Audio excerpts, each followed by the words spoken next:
මේ ඔයගොල්ලෝ අද බලන්න යන්නේ අවුරුදු 10කට එකපාරක් විතරක් නැවක සිද්ධ වෙන දෙයක් බලන්න. මොකක්ද ඒ?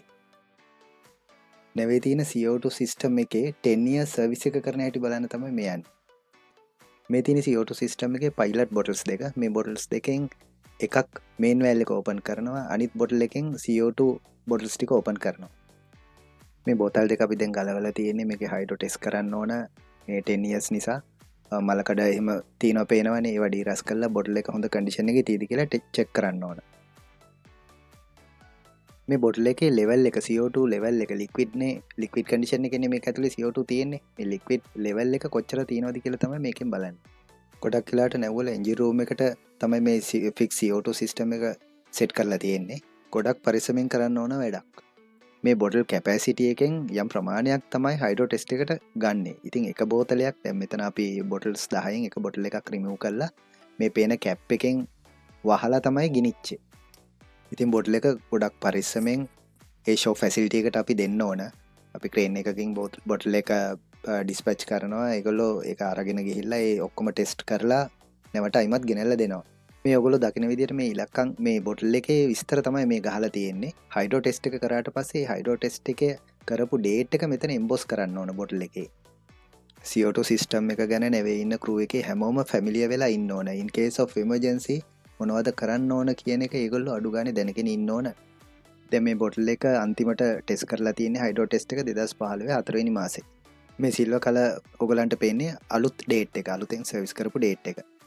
ඉතින් මේ ලයින් එක යාබ්ලෝ කරන ලයින් එකේ තියෙන මේ වෑල් එකත් ගලවලා මේගොල්ලෝ ටෙස්ට් කරනවා.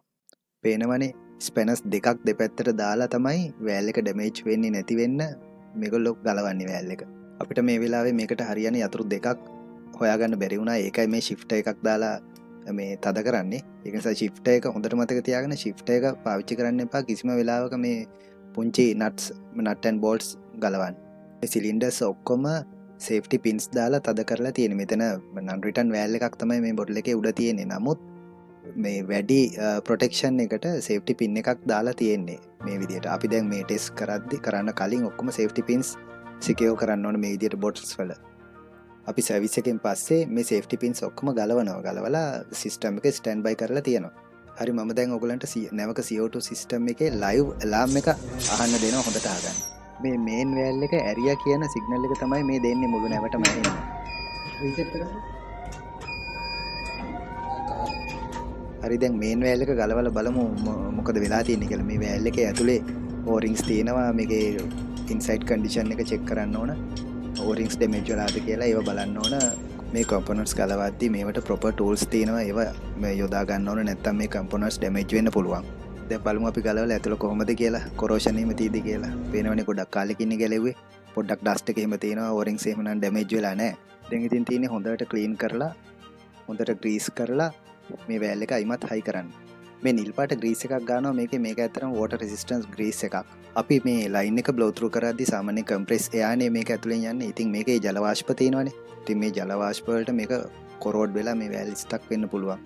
ඒක නිසා තමයි මේ වගේ ස්පෙෂල් ග්‍රීස් එකක් ගන්න. මේ පේන වෑල් එකේ ඇතුළ මොනවත් වෝටර් ඉන්ග්‍රෙස් මාක්ස් මොනවත් නැහැ. කොරෝෂන් මාක්ස් එහෙම පොඩ්ඩක් ඩස්ට් එක තියෙනවා. හරි දැන් අපි ලයින් එක බ්ලෝ ත්‍රූ කරලා වෑල් එක ඔපරේට් වෙනවද කියලා බලමු. ওই වෑල් එකේ පින් එකක් තියෙනවා. ওই පින් එක උඩට එන්න ඕන හරියට වැඩ කරනවා නම්. එහෙනම් ඒකත් හරි. දැන් මේ සිස්ටම් එකේ තියෙනවා ටයිම් ඩිලේ යුනිට් එකක්. මේ ටයිම් ඩිලේ යුනිට් එකේ ඒ කියන්නේ මේක ටෙස්ට් කරන විදිය අපි බලලා ඉමු. මේකට වෙනම නයිට්‍රෝජන් ගෑස් බොටල් එකකින් අපි ගෑස් ප්‍රෙෂර් කරනවා. සාමාන්‍යයෙන් තප්පර 20යි 40යි ඇතුළත මේකෙන් රිලීස් වෙන්න ඕන මේ කන්ටේනර් එකෙන් ගෑස් එක. දැන් හොඳට අහගෙන ඉන්න සද්දය එනවද කියලා ගෑස් ප්‍රෙෂර් එක රිලීස් වෙන හැටි.